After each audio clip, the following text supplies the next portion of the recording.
સીધું અને સટમાં હવે આગળ વાત કરવી છે ધર્મ પરિવર્તનના મુદ્દાની। ધર્મ શેના માટે હોય છે? ધર્મ આપણે જ્યારે જન્મીએ છીએ, જે ભગવાનની પૂજા કરીએ છીએ, જેની સાથે મોટા થઈએ છીએ, જેમને જોઈને જેમની પૂજા કરીને મોટા થઈએ છીએ અને આપણે જીવીએ, લોકોને ખુશ રાખીએ, કોઈને દુઃખ ન પહોંચાડીએ, એ માટે ધર્મ હોય છે। અને એ જ માણસ જન્મથી લઈને મરણ સુધી તેને ફોલો કરતું આવ્યું છે। પરંતુ ધર્મ પરિવર્તનનો જે આખો ખેલ, આખું રેકેટ ચાલી રહ્યું છે, તે રેકેટની સામે સવાલો ઊભા થઈ રહ્યા છે।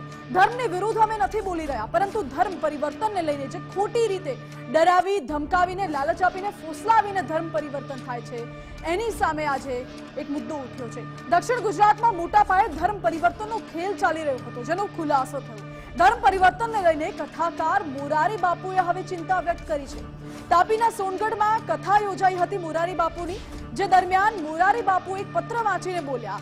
મોરારી બાપુએ મને એક ગામિક ભાઈએ પત્ર લખ્યો છે તેવું કહ્યું અને એ પત્રમાં લખાયું હતું કે ફ્રી શિક્ષણના નામે અહીં ધર્મ પરિવર્તનનો ખેલ ચાલે છે। વટાળ પ્રવૃત્તિમાં વ્યસ્ત ધર્મગુરુઓ મફતમાં ભણાવે છે।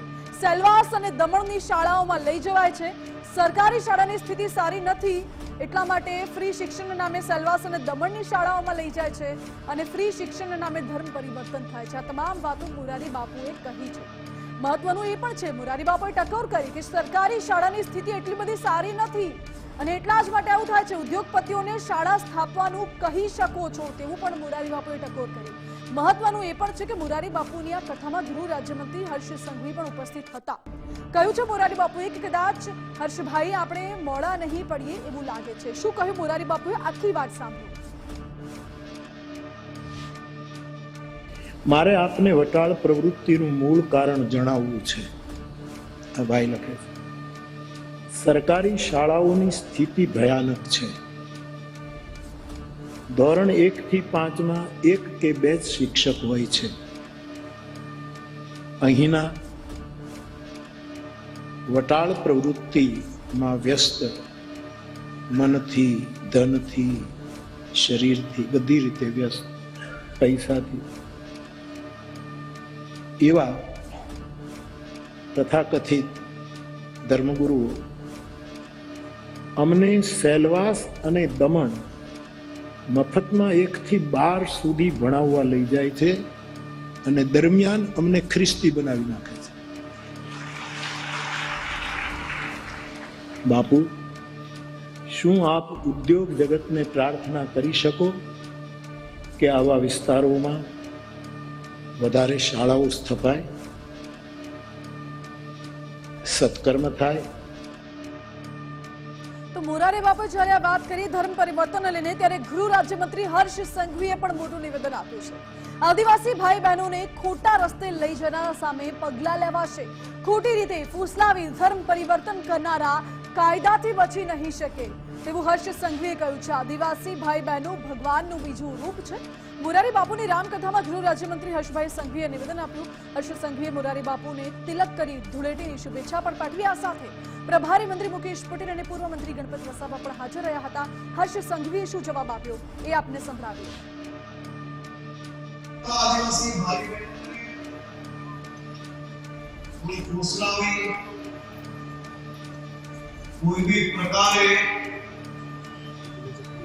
ખોટે રસ્તે લઈ જવાના પ્રયત્ન કરનાર લોકો પર ગુજરાત સરકાર ગંભીરતાપૂર્વક પગલાં લે છે।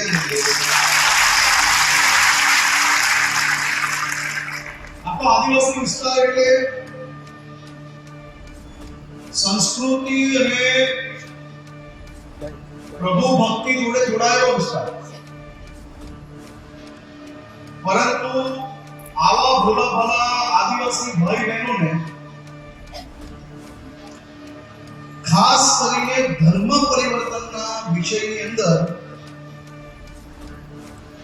જો કોઈ भी પ્રકાર, કોઈ भी ગામમાં જો ખોટી રીતે ફસાવવામાં આવશે તો સરકારી અને કાયદાકીય સકંજામાંથી છૂટવાની વારી નહીં બચે એ પ્રકારના પગલાં લેવામાં।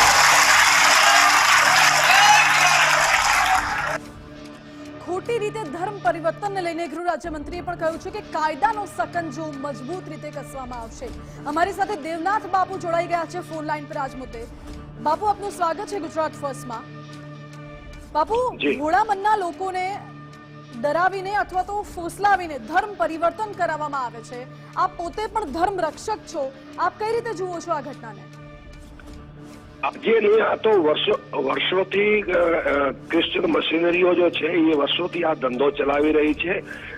આપ વિશેષ કરીને આમ પહાડી ક્ષેત્રોમાં જાઓ, પહાડી વિસ્તારોમાં જાઓ, એટલે ક્રિશ્ચન મશીનરીઓનો શું મોટે પાયે કામ ચાલે છે ને. મેં તો ગ્રામ્ય વિસ્તારમાં ઘણી જગ્યાએ જોયો છે. એ પ્રલોભન આપે, તમને શિક્ષણ નો આપે, તમને ઊંચ જાત નીચી જાતિની વાતો કરે, એવા ઘણા બધા પ્રલોભન આપે અને એ ધર્મ પરિવર્તન કરે છે. અને આપણે ગુજરાતની વાત છે ને, અમે ગુજરાતથી બહાર દાખલા તરીકે પૂર્વોત્તર રાજ્યોમાં જાઓ, સિક્કમ છે, મેઘાલય છે, મિઝોરમ છે, એની અંદર એ બધા હિન્દુ બાહુલ્ય રાજ્યો હતા. આજે ત્યાં હિન્દુ એક અલ્પસંખ્યક થઈ ગયો છે. એનો કારણ સૌથી મોટો એ રહ્યો કે ત્યાં ધીરે ધીરે બધાના શિક્ષણને નામે કોઈ પ્રલોભન આપ્યા, કોઈ શું કર્યું, એવી રીતે કરીને ધર્મ પરિવર્તન કરાવે છે. ઘટનાઓને રોકવા માટે શું કરવું જોઈએ, શું કરી શકાય? એમાં જો બે કામ છે કે ધર્મગુરુઓને સમાજને આગળ આવવો પડે, સાથે સાથે સરકારોને કડક કાયદો બનાવવો જોઈએ. કરતો હોય તો આવા લોકોને ફાંસીની સજા મળવી જોઈએ. તો જ આ રોકાવાનો છે. અને ત્યાં રોકાવાની આપે જોયો હશે, આ બધાને ખબર છે કે પાલઘરની અંદર 3 સંતોની બર્બરતાથી હત્યા થઈ. એ હત્યાને પાછળ શું હતો કે ત્યાં એ પહેલે બધા હિન્દુ જ હતા, ધીરે ધીરે કરે એને કન્વર્ટ થઈ ગયા અને બધા ક્રિશ્ચનો થઈ ગયા. અને સાધુ સંતોને ખિલાફ અને સનાતનને ખિલાફ એ લોકોને એટલા બધા માઇન્ડ વોશ કર્યા કે સનાતનને કોઈ સાધુને ભગવાન જોવે તો એને મારી નાખે. એટલે એની હત્યાને પાછળ કારણ શું? સાધુઓ તો નિર્દોષ હતા, સાધુઓ તો એને કોઈ ઓળખતા નહોતા. તો આ લોકોને અંદર એવો ઝેર ભરી નાખ્યો છે કે ભાઈ સનાતનને કોઈને પણ જો ને તમે મારી નાખો.